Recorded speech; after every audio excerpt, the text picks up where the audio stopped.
Springsteen in a couple of forms today on this Sonic Obsession.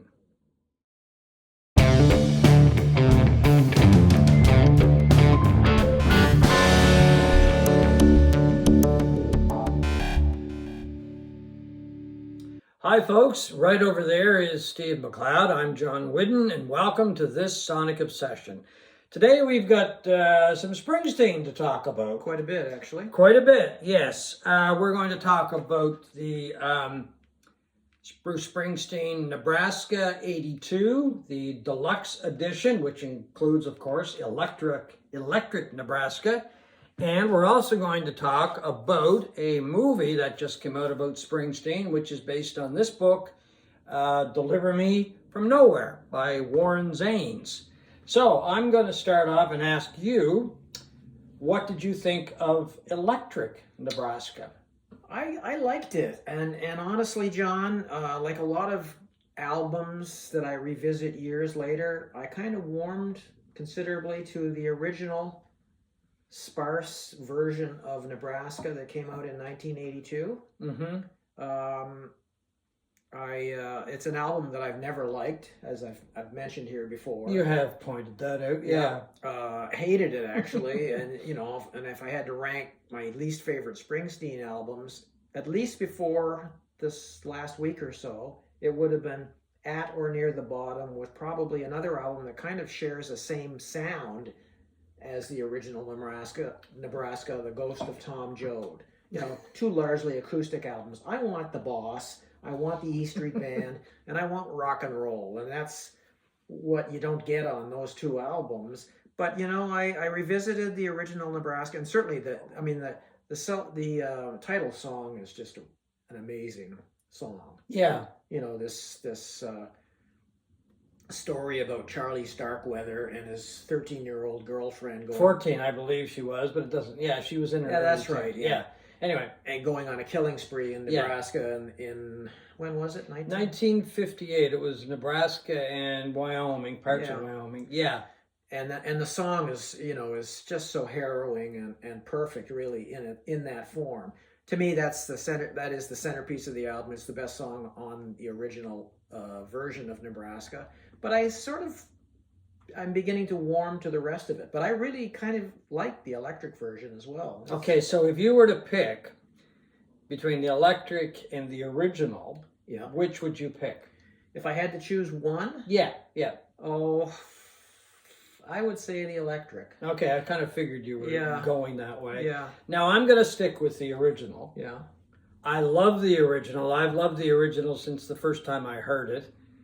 I love Tom Joad as well. So we obviously have differing opinions on those two Springsteen albums. And it's not like I don't like acoustic music. I just want the Boss. Yeah, okay. I can appreciate that. Yeah. The guy that captivates tens of thousands of people every time he performs on stage, and the band and the whole deal. So, well, I've seen Springsteen. I mean, he's captivating with the full band, but he's captivating by himself, because I was lucky enough to see Springsteen on Broadway. But that's another show down the road. I like the original, and I was really, really excited about the electric, because I wanted to see what he would do, or what he did do with those songs when he went into the studio with members of the E Street Band.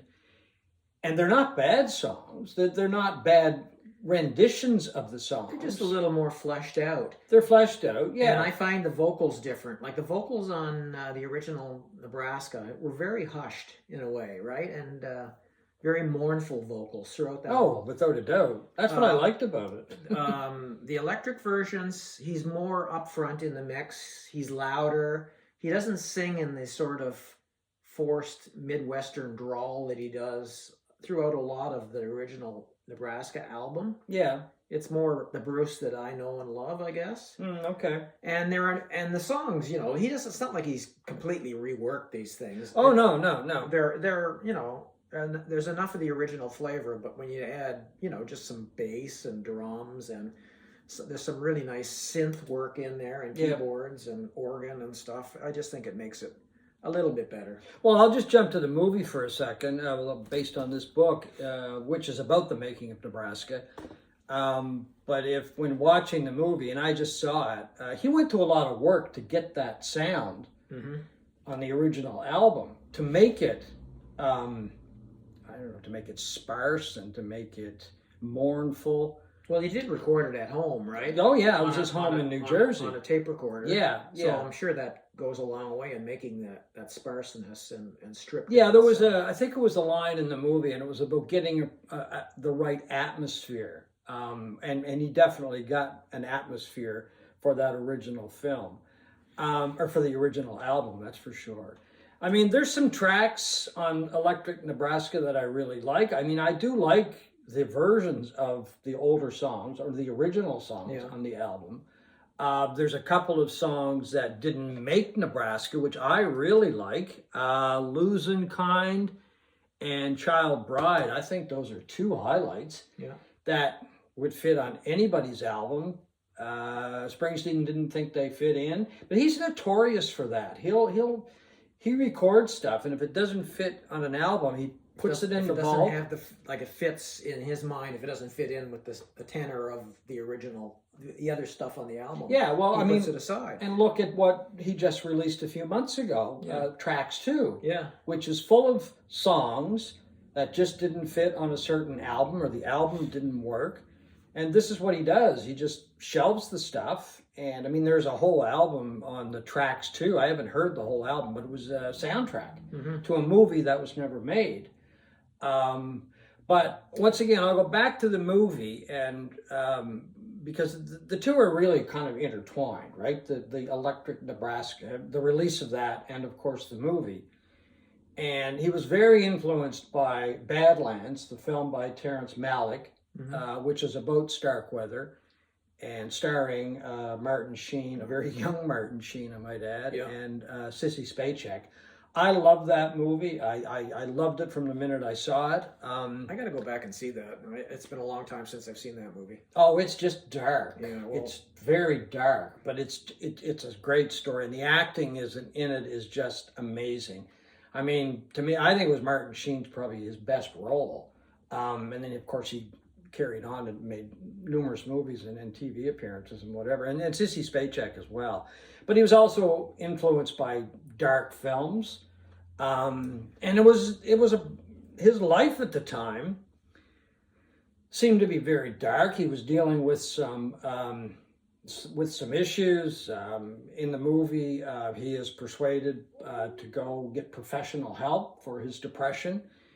And that comes out, I think, in the songs because of the movies he was watching. He was also reading a lot of books that were dark and haunting. Flannery O'Connor is one author that he was reading a lot of work by Flannery O'Connor, and that really comes out in the movie. So the movie and the album are really, I don't know, first cousins might be a good way to put it. But anyway, I really liked Electric Nebraska.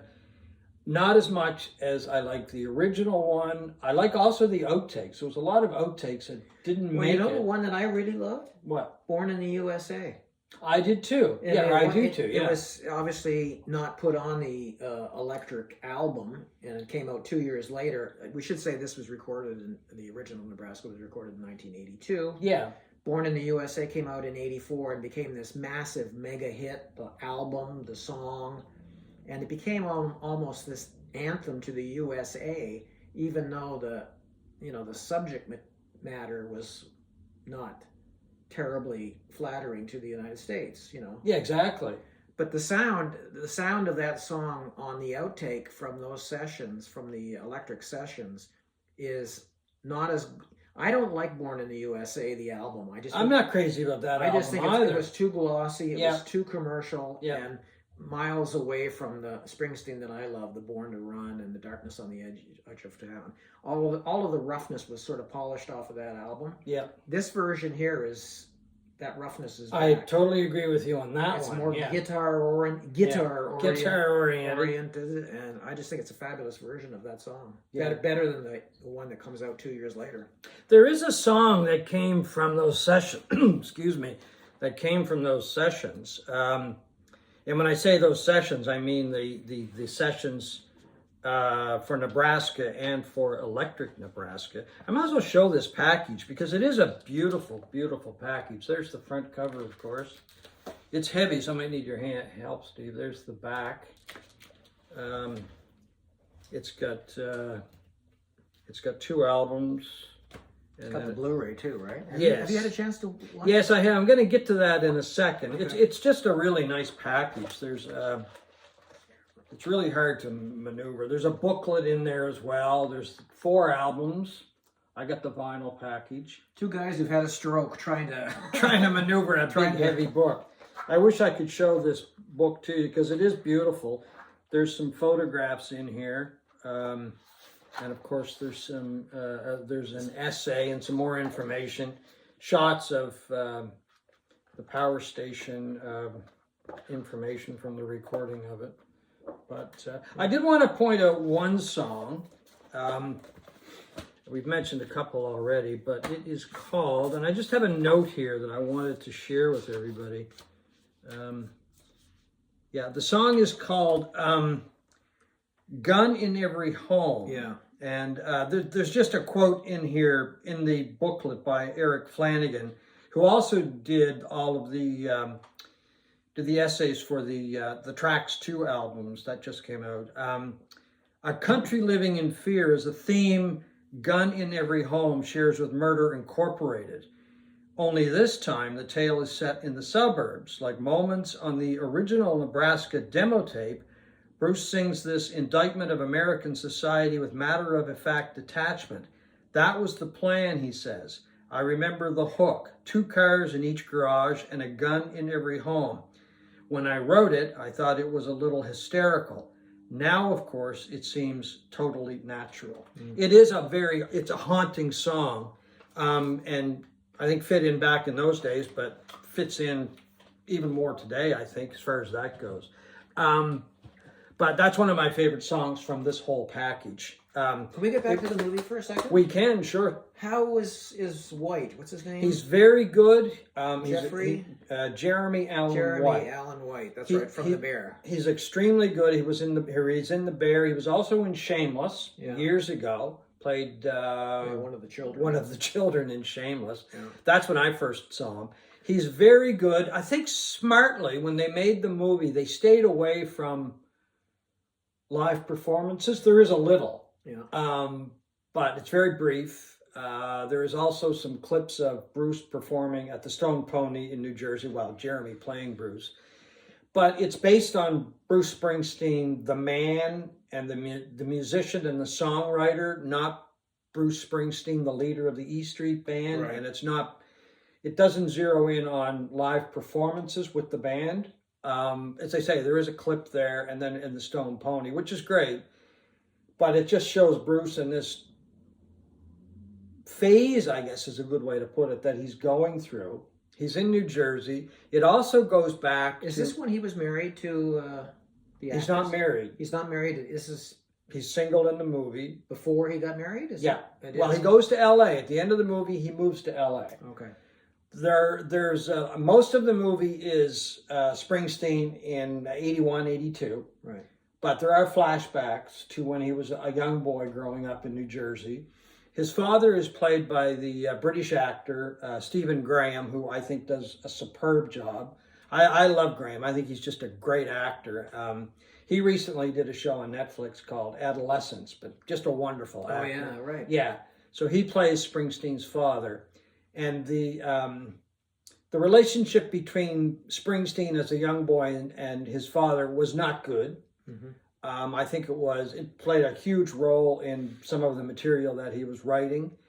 And later on in the movie, it does show the two of them coming together as the movie's wrapping up. But there's a couple themes that run through Nebraska, the album, that I'm cluing into lately because I've been listening to it a lot. Law enforcement and childhood.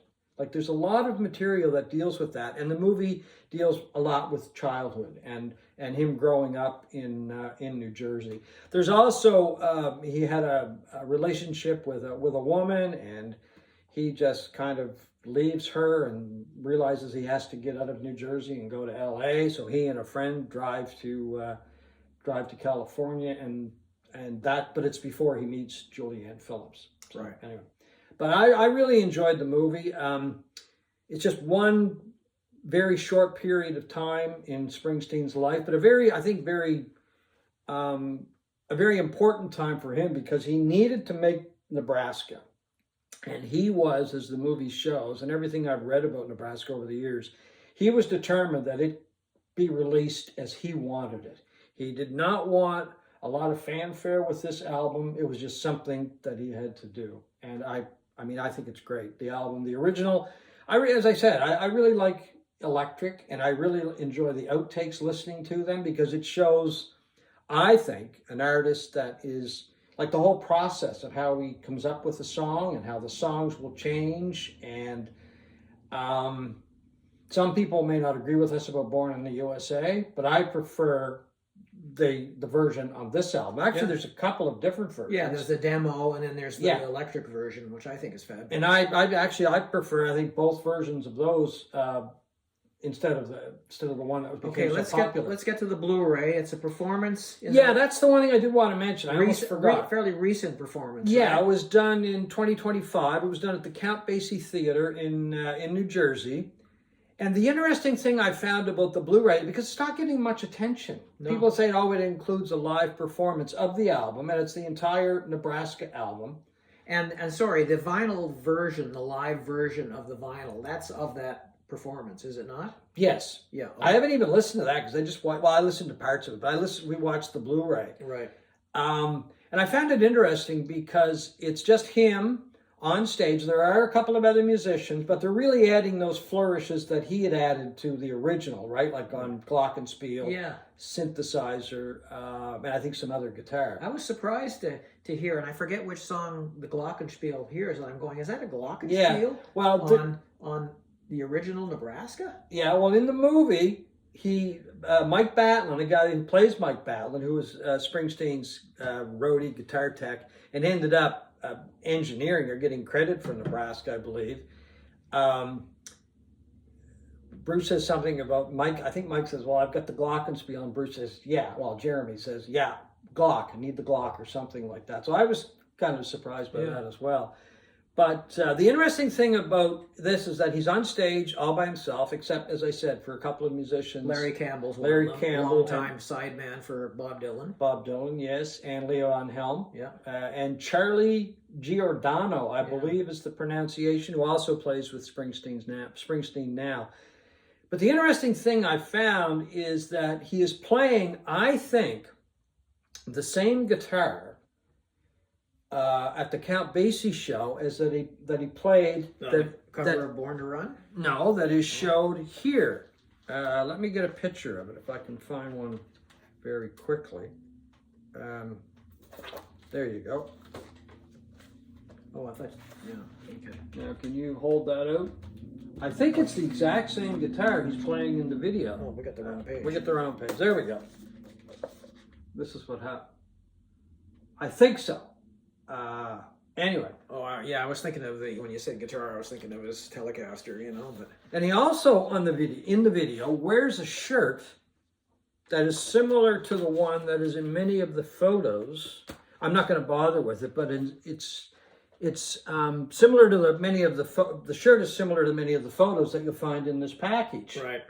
And which I found kind of interesting, because he's going back in time, I guess, as much as he can.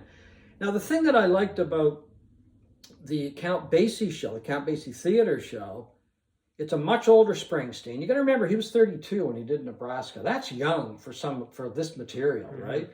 I mean, he was an old soul, I believe, at the time. But it sounds, watching him, it's a better fit, because he's older and the material sounds better looking at an older Bruce Springsteen. And the film's in black and white. Right? And it's in black and white. Which is in keeping to the whole darkness of Nebraska. Yeah. So anyway, I found that kind of interesting. Same guitar, a shirt very similar to the photos, wearing a shirt very similar to the photos in this package and other photos I've seen. And an older Bruce Springsteen singing songs that I think fit his appearance now and even his voice, I guess, because his voice is much more mature. So anyway, I found the material fit the older Bruce Springsteen better than when he was 32. All in all, a great movie. Really enjoyed watching it. This book is fantastic if you want to get into the weeds about the making of Nebraska, because there's a lot of facts that we can't share. And of course, the package itself it's not only a very attractive package, but man, there's a lot of really good music on there. Well, you know, it's got to be good if it's making me change, beginning to change my opinion about the original album. So Yeah, now all we need is a deluxe version of Tom Joad. I don't know. I love Tom Joad as well, because to me it was kind of a sequel to Nebraska. Yeah. Anyway, folks, there you go. That's our look at Springsteen and a couple of his latest releases, and including a movie and of course the Nebraska package. So thank you for watching this Sonic Obsession.